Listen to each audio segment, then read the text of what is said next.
Alright, so before you watch this video, it is highly recommended that you first watch my video on Disgaea, Hour of Darkness. So despite some of the rather grind-heavy issues of the first game, I still enjoyed what I played. I was looking very forward to playing the sequel, though because it's such a niche series, I never really heard much about it. Because of this, I pretty much went into the game blind, which can sometimes turn out to be good, but often turns out to be bad. Is Disgaea 2 Cursed Memories worth playing? Let's start off with a story, where we find ourselves in a place called Veldime. An overlord by the name of Xenon has invaded Veldime and caused a curse that has changed all the humans in Veldime into demons. In a small little village we find a family of demons whose parents were once human. Trying to rid the curse, the mother sets up a summoning to bring Lord Xenon right to them. With them is Adele, a young man who is immune to the curse and is the last human in Veldime. They hope to summon Xenon so Adele can beat him and release the curse. However, instead they end up summoning his daughter, Rosalind.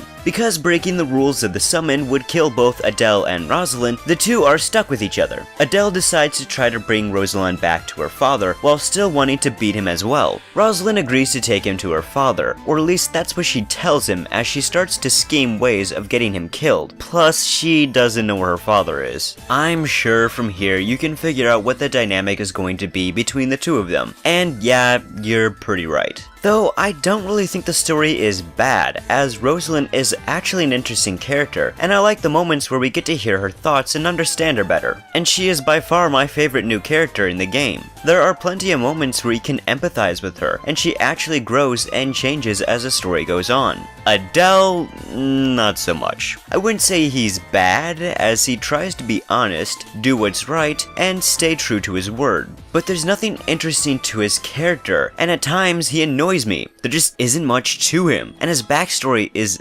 honestly crap. Side characters are weaker this time around too. Adele's two siblings are more annoying than cute to me, and Axel is nowhere near as great as Midboss. Though I do find Tink and his different personalities to be pretty entertaining. I like Adele's demon mom, and Yukimaru is, interesting at times, but is also kind of annoying. Returning characters like Laharl, Etna, and Flan are still great and make for some fun moments. While the story has a main focus of Adele trying to get to Xenon, there are a few misadventures that occur along the way. I find it to just be okay. I do like the early moments when Rosalind and Tink are trying to come up with ways to kill Adele, but beyond that, there just weren't very many moments I found to be that memorable. At the very least, the story is reasonably focused, and I do like the overall humor of Veldime, mostly because now that humans are demons, they have no conscience, and act rather recklessly and sarcastically, which I quite enjoyed. The biggest problem I have with the story is that the characters just aren't as interesting as I would like, with of course the exception of Rosalind. I do want to talk about a couple things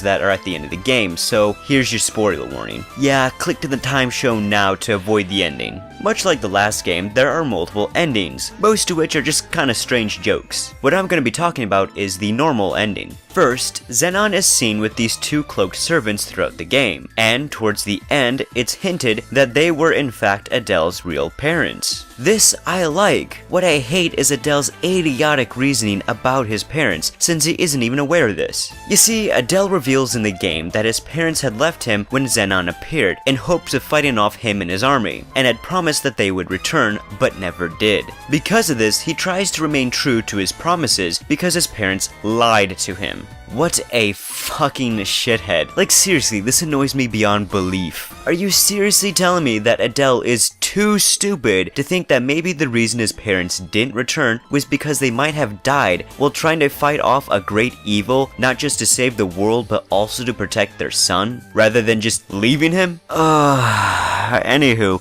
Adele's stupidity aside, we find out that Rosalind is in fact the actual Xenon, but reincarnated. The man they thought was Xenon isn't even Rosalind's father, he's just a demon who wanted to use Xenon's power for himself. It's an interesting twist that certainly makes Rosalind more unique. I'm not 100% certain how I feel about it, but it's certainly an interesting twist. Though the fact that Adele falls in love with Rosalind seems rather clunky. Sure, they grew some respect for one another, but it never actually seemed to be love. To me anyway. Oh well, at least the ending closes things on a rather positive note. It's just a shame that there wasn't quite the amount of character development that there was in the previous game. Now let's talk about that gameplay. gameplay. Why don't we first go over the things that have remained the same between the two games? Like that once again, the game is divided up into episodes that have maps you will have to beat in order to progress through the game. There's a hub section that is basically this small little village where there is a weapon shop, armor shop, and item shop. The item shop's new, but it's pretty easy to figure out what it does. The Dark Assembly returns and works the same as it did before, though now you don't have to do promotions, but you can still create new units here with mana and make proposals. Then we have the item world, which is the same as before for increasing your item stats. Battles are turn-based and are on these tactical maps, and units can still perform team attacks that look much flashier now, as well as learning new weapon skills the more they use a weapon, which can also level up along with spells. And Geos return, but don't worry, I'll be getting more to those later. And of course we have different units who are just better with different weapons. Monsters can still only equip monster weapons, but learn their own skills, and they aren't capable of lifting, but human units can. Or maybe they're demons, actually, now that I think about it. I'm not entirely sure. There's still the hospital you need to go to in the hub, and then of course bonuses are still earnable in battles. Okay, so what are the new things? First off, we have new units to choose from. Plus, now some of the human-like units can learn their own skills, which helps make them feel more unique from each other. Healers will now earn EXP from casting spells, making it much easier to keep them up to the level of the rest of your party, and will be a great asset. Trust me, my healer was a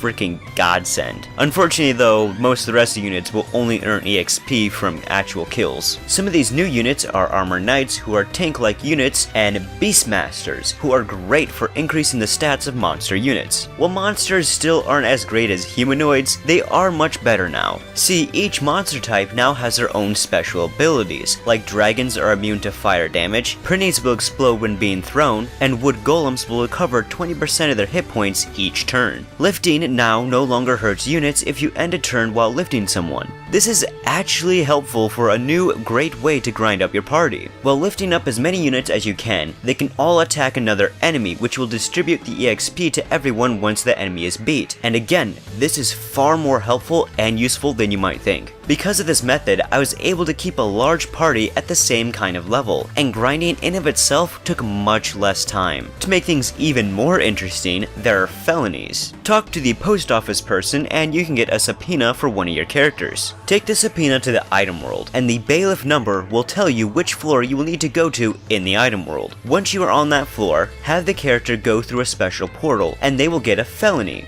Believe it or not, but felonies are actually a good thing in this game. By earning felonies, your characters will earn an EXP boost that is 1% to each felony they earn. This isn't necessary if you're just trying to get through the game, but I love this mechanic as it makes the item world so much more useful. So remember when I said I would mention Geos? Well, here we go. Geos this time around appear way more often in battles and result in many more harder maps than in the previous game. I'm not joking when I say these maps are far more difficult, as they will require you to use every single battle mechanic in the game, such as lifting, getting around geos, and using your units as effectively as possible and knowing how units work as well. For some examples, we have a map that will teleport all characters around as well as increasing everyone's evasion, a map with impassable holes and geos that prevent you from walking over the colored panels, a map where healing damages characters, and some maps that are just fucking dicks by putting lots of enemy boost geos right under enemies and you'll have to destroy them immediately. While some of these maps can be quite ridiculous, I kinda like the challenge, as it really puts more of a focus on using your units in a more tactical manner, which is great. This game is also chock full of secret characters and optional areas. Like, not only do you have to reach certain conditions before unlocking certain units, but there are also special secret characters you can get as well.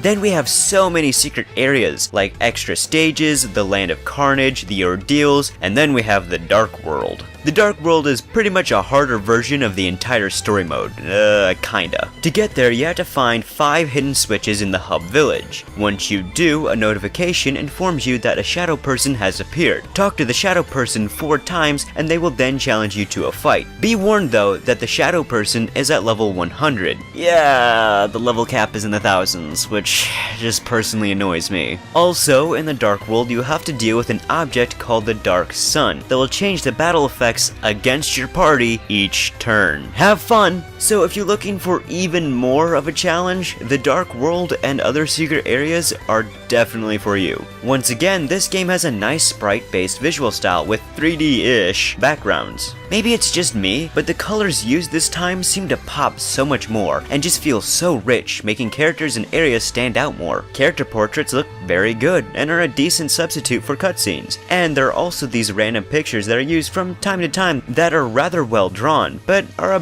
bit different from the rest of the art style. Sprites are also still really great with nice detail to them, and the animations are just great, especially when you're using these over-the-top special moves that are just such a visual treat. There are some cool looking new monsters to fight that make me want to use them even more, like these zombie dragons, holy dragons, moths, and these awesome looking wolf creatures. Some of the humanoid units got some nice redesigns, while others remain the same, and of the redesigns I don't particularly like, it would have to be the skulls for me.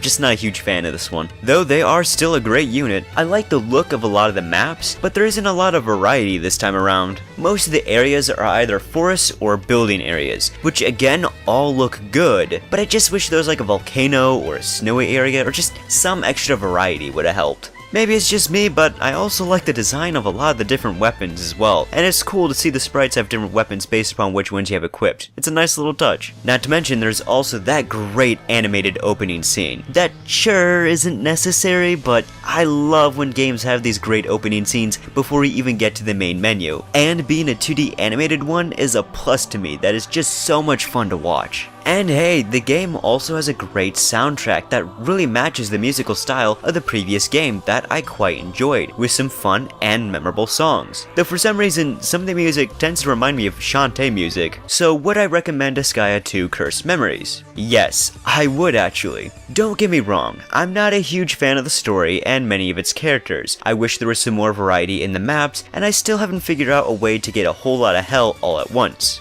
But holy crap, grinding is so much more easier now, allowing me to have a great, well-balanced party. I spent over 70 hours playing the first game, but Disgaea 2 took me only about 40 hours, and that's just the main story. I also love that humanoid units feel more unique from each other, with their own personal skills, and even some having their own abilities. Monster units are more useful this time around as well, and are a joy to have in my party. I just love the level of customization for creating my party and units. While I wasn't a huge fan of the story, I still quite liked Rosalind, and there were some funny moments as well. And of course, we have all those secret areas and characters to unlock as well, giving you hours upon hours of gameplay once you've beaten the story or before you face the end. Plus, the Felonies system is a great use of the item world, and is actually helpful for growing characters as well. I really think they've improved the gameplay here and built upon mechanics, making the game a very enjoyable experience for me. I haven't played any of the other Disgaea games yet, but now I do own a PS3 and will most certainly be picking up the third game sometime. I've really fallen in love with this series. As well, it's not my favorite tactical RPG series, it's one I enjoy and want to see how they improve as time goes on. Not only that, but I'm looking forward to playing some of the other games made by the same developers, like Phantom Brave and Nomad Soul. Because I love creating my own parties so much in tactical RPGs, Disgaea 2 has been my favorite in that genre for the PlayStation 2. I am aware that there are still more tactical RPGs for the system that I haven't yet played, so that might change. Anywho, I hope this review wasn't too short. I'm just trying to do a better job at making them better focused and not trying to get too hung up on needless details. I'm not done looking at RPGs yet though. Next time we'll be taking a look at a monster RPG. See you all then.